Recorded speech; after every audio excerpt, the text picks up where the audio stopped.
இந்த நேரத்தில் சொந்தங்களை இழந்து தவிக்கிற இத்தனை குடும்பங்களுக்கும் என்னுடைய ஆழ்ந்த இரங்கலை தெரிவிச்சுக்கிறேன். எனக்கு தெரியும், என்ன சொன்னாலும் இது ஈடையாகாதுன்னு எனக்கு தெரியும்.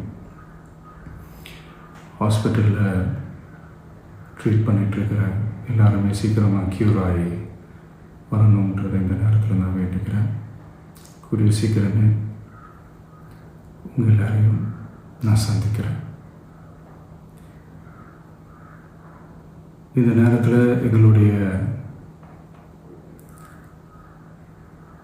வழிகளை, எங்களுடைய நிலைமையை புரிஞ்சுக்கிட்டு எங்களுக்காக பேசின அரசியல் கட்சிகளை சார்ந்த நண்பர்கள், தலைவர்கள் அனைவருக்கும் என்னுடைய நன்றியை தெரிவிச்சுக்கிறேன். கிட்டத்தட்ட ஒரு 5 மாவட்டத்துக்கு பிரச்சாரத்துக்கு போனோம். இந்த மாதிரி எதுவுமே நடக்கல. ஆனால் கரூரில் மட்டும் ஏன் எப்படி நடக்குது, எப்படி நடக்குது?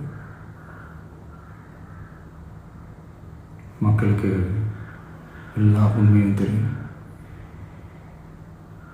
மக்கள் எல்லாத்தையும் பார்த்துக்கிட்டு இருக்கிறாங்க.